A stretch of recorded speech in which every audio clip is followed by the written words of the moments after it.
you guys, it's Karen, and today we are talking about thread lifts for brows. So this is part of the Hooded Eye series. For those of you that may be new to this, I've done a few videos on solutions for hooded and crepey eyes, because that's what I have. And some of the things I'm talking about I have experienced. So I've had eyelid surgery and I've videoed that, done a video on that. I've had plexar, plasma, fibroblast, whatever you like to call it. I've had that, I had 3 sessions of that, and I've videoed about that. I've had Botox. Some of the things have been unsuccessful, and hence I'm still looking for things that would lift my brows, because they're currently only held up by Botox, and I'm also looking for something that would help with the kind of crepey skin that I have. So I'm interested in research and different procedures, and they're not all surgical or non-surgical techniques or procedures. Some of the things I'll be talking about will be face yoga, for example. I will probably talk about skincare and how much we can affect things with that. Oh, tretinoin, that's something else that I tried as well. But today we're talking about a thread lift. So I haven't actually experienced this one myself. This is one that I was really interested in learning about, to see if it was an option over and above or alternative to Botox. And so I can tell you about the price, I can tell you exactly what it is. Of course, I look into the evidence and what patient experiences are. That's the kind of thing I look and share with you, so that hopefully you've got a bit more information. Of course, I'll tell you what I think and why I would or wouldn't go for this procedure. So what is a thread lift? A thread lift is normally something people have for the full face, it seems. Everything I've looked at, most people are going for the full face, but you can have it done just in the eye area, so it would lift your brows and kind of lift at the side here.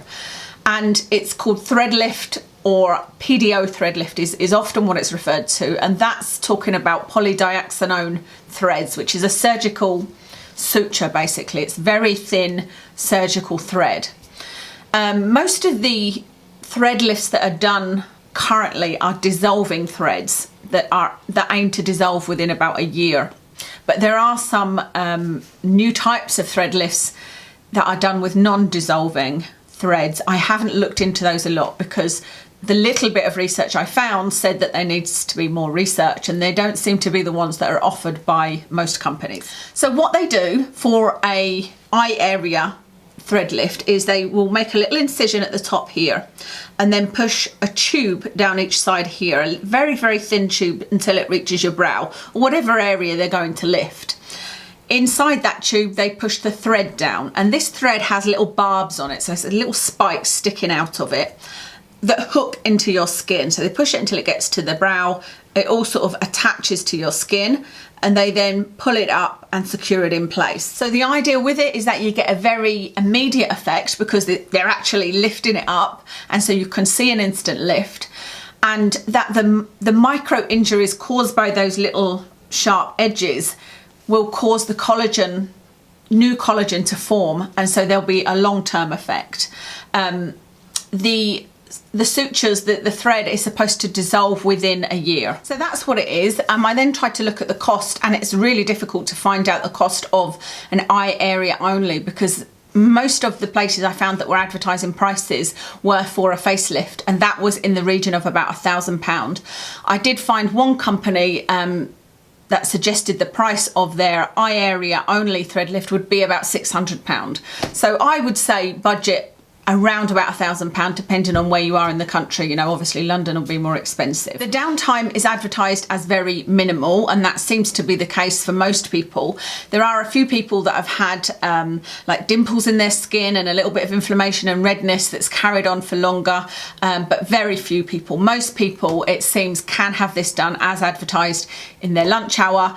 I think if it was me, I'd maybe take a day or 2 off work, just in case there was, anything there that I then wouldn't want to cover up with makeup. I wouldn't want to put foundation on if I'd had a break in the skin.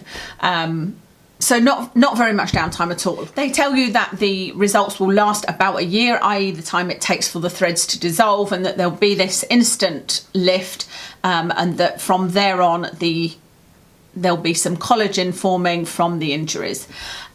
So what's the evidence? Let's have a look at what research studies there are. I did find some research studies. I only found one on the non-dissolving threads, And that just said that there needs to be more research. So like I said, most of what I'm talking about is the dissolving threads, the PDO, the polydioxanone threads. The small study that was done on 37 people was pretty promising, actually. It was a fairly good study. It wasn't, you know, a big multi-centre double-blind study, so it's not one that you can necessarily say is conclusive.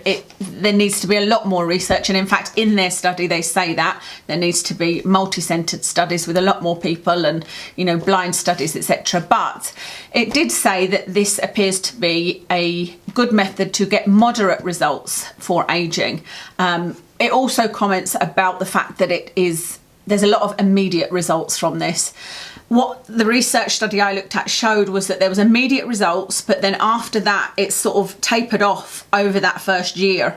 So you got immediate results and then it went downhill, but that after the year there seemed to be some improvement, which may have been the collagen effect. Next, I tried to find people's experience videos. You know, often for any procedure, be it medical or cosmetic, you can find a video where somebody's had the procedure done and talks about it. And I always think they're good ones to watch, and I can spot, you know, have they shown the before and after photos in exactly the same way, I know makeup, the same light, in the same position of the face, etc. And so I think they're really interesting to see. But I couldn't find any. All of the videos on thread lifts are done by the salons and companies that are offering it as a service. And so they're not videos that I would necessarily watch to form an opinion. I would watch them to see how the process works, to see what it looks like, but it wouldn't really tell me much more. What I did unfortunately find was lots of videos that were against threading. There's a lot of professionals, doctors, that don't think this procedure is efficient. They don't think that it works. They don't think that it can work. There was even one guy did a demonstration on a chicken fillet, so I'll try and put that video in for you. Now you've got to remember that we don't know exactly what type of threading he was using. Like there could be different manufacturers, different brands, different types of threads. And also he was using a chicken fillet. It wasn't in human skin, but it made sense what he was talking about, that how it wouldn't last very long at all.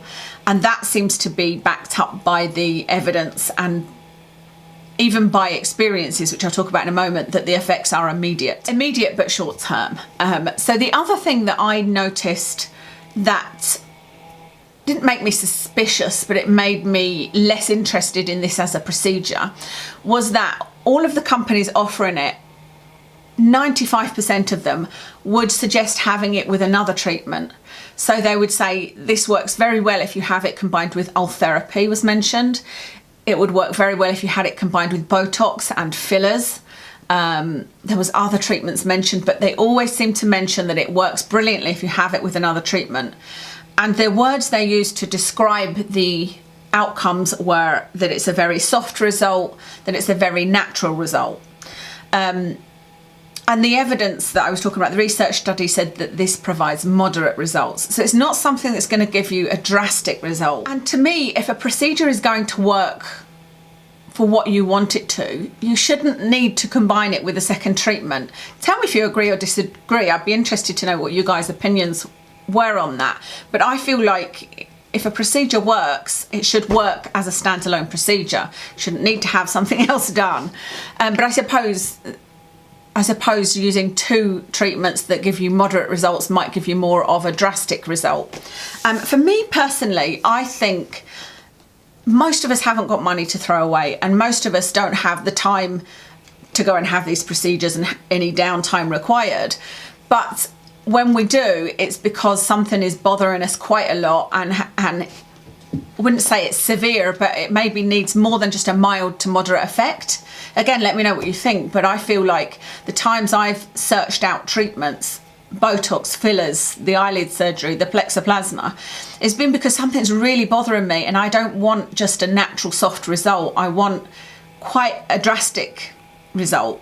And bearing in mind that companies normally exaggerate their claims, I feel like they're saying natural and soft because there wouldn't be a huge, that would make me think there's not going to be a big result from this. So at this point, I wasn't feeling very encouraged at all, and I thought, yeah, this doesn't sound like it's for me. But I hadn't yet seen any patient experiences, and so couldn't find any videos, so I had a look on Google and whatnot, and one of the good places to have a look is the RealSelf website. And that was really interesting because I have often found on RealSelf that there's more bad stories than good, because people, you know, it's a known fact that people that have bad experiences share them with a lot more people. People that have good experiences don't always share them. But on RealSelf, people are delighted with this. People that have had this treatment love it.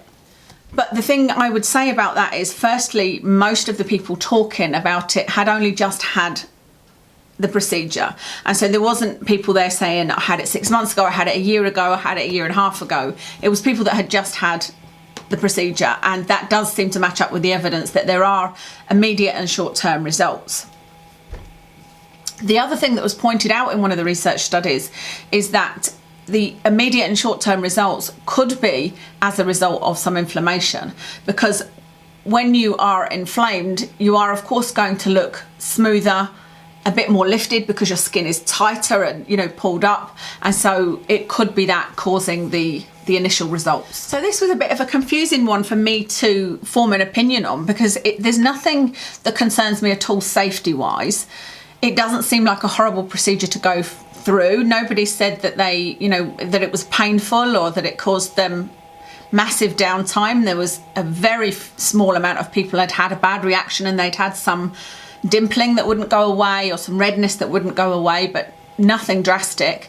It's not thousands of pounds, but it's, you know, in the region of £1,000. But I wouldn't spend the money on it, because I think that all the evidence and all of the experiences seem to point towards it being a very short-term effect. All that being said, if somebody phoned me up and said, we'd like to offer you this for free so we can prove to you that it works, which is unlikely to happen, by the way, but if that happened, I would go for the procedure. I would let the Botox wear off and I would have the procedure and be very interested to see what my results were and how long they lasted. Because like I said, I don't have any concerns safety-wise. The only concern is, will it work? So that's everything I have to tell you about this procedure. I would love to hear from you. What do you think after hearing me or before hearing me? You know, is it something you're planning on doing? Is it something you would consider? If you've had it done, let us know how you got on, particularly if you had it done a while ago. Yeah, all very interesting. So that's it. Let me tell you what I've got on my face. I've got on Kiko Full Coverage Foundation. I'll put details of the colour in the description. On my eyes is the Visart Rose Edit palette. On my lips is the Stila Liquid Lipstick in Angelo. Cheeks is Bare Minerals. That blush though, where did I get these earrings from? I think these are the River Island ones. Yeah, River Island, I think. Pretty sure they are. That's everything. Thank you so much for watching. I'll speak to you again soon.